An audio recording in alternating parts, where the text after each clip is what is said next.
question, how to handle a situation where the foundation you build everything on is taken away, exactly similar to your license situation.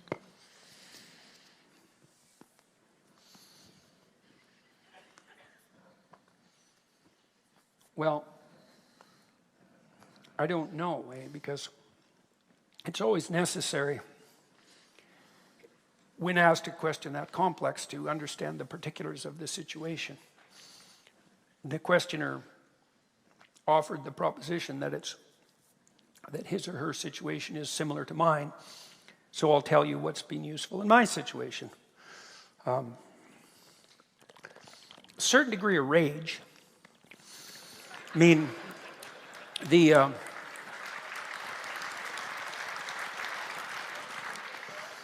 college has been on my case in one form or another with lawsuits for 7 years, ever since I rose to notoriety, let's say, and not once before then, by the way, because I conducted myself very carefully as a professor and in the clinical realm. And it's very expensive. It's very time-consuming. And, you know, I have a bit of a temper. And so when I walked through the last 13 lawsuits at Christmas, which was not exactly what I wanted to be doing on my off time, let's say, there were the dark parts of my psyche making all sorts of dreadful fantasies available for my delectation, let's say. And, you know, unless the circumstances call for absolute mayhem, that's not a good road to walk down. Or let's say at least it's not the best road to walk down. And so if you're backed into a corner, it's very useful to confer with your anger and let it have its voice, and then try to aim up.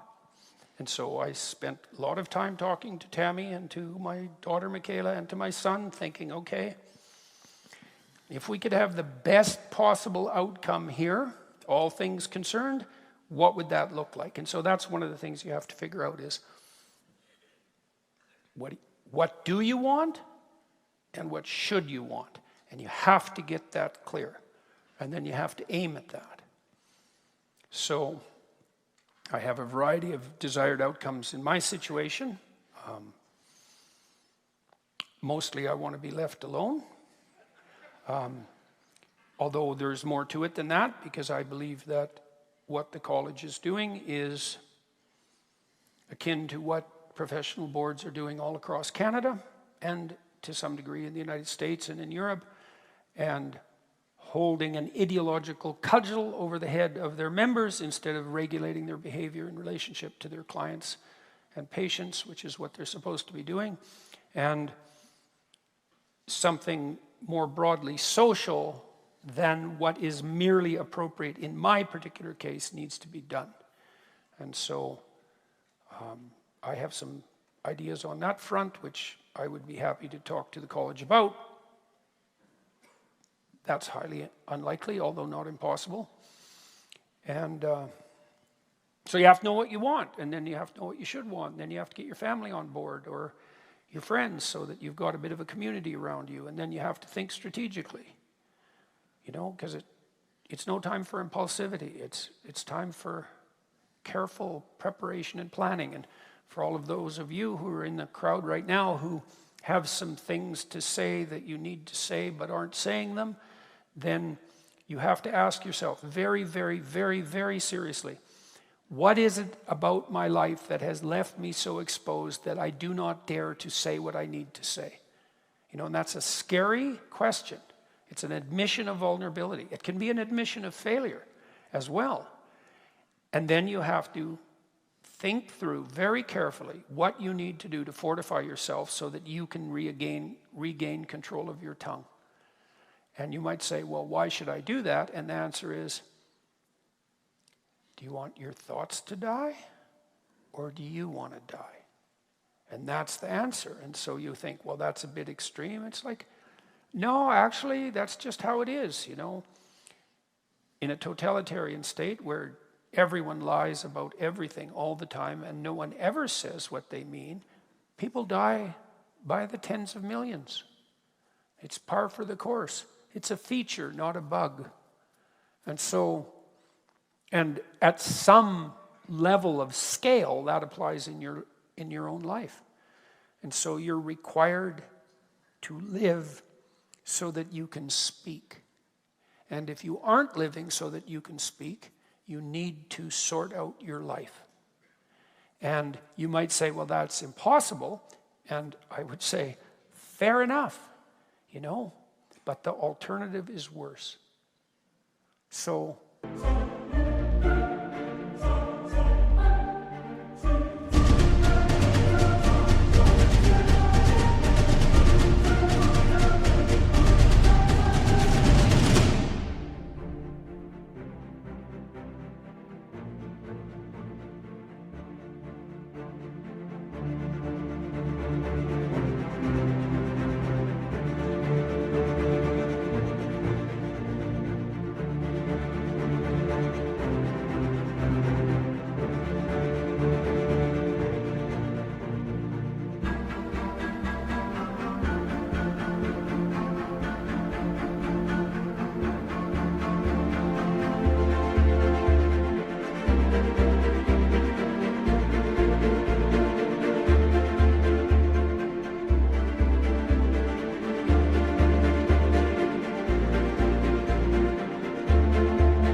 lots of times in life, you've got like this really difficult thing to do or this really difficult thing to do. And that's your options. So it's morally required of each of us that we live in a manner that enables us to retain control of our word. Right. So for the questioner, you have to sit down and you have to take stock of your actions and your circumstance, and you have to decide what's impeding you from being able to hold your ground, and then you have to do what you can to fortify yourself so that you're an immovable object. And that's what your family needs from you too. You know, when people say, well, if I say what I need to say, I might get fired. Yeah. And I'm not taking that lightly. I had lots of clients who were in that situation. I know how these things work. And I can't do that to my family. Fair enough, you know. But what are you going to model for your kids? You know, you're going to model abject servility to penny ante tyrants? And all tyrants are penny ante, eh? Because that's what makes them tyrants and not heroes. They're petty and low and craven and cowardly and deceptive and manipulative and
willing to use shame and assuming guilt rather than innocence, and masters of the low blow and the innuendo and gossip and reputation destruction. And you don't want to model defeat by that to your children.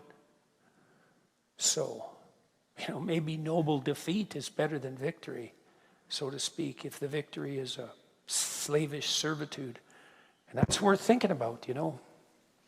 So, lots of generations of people have had to risk death for freedom, you know.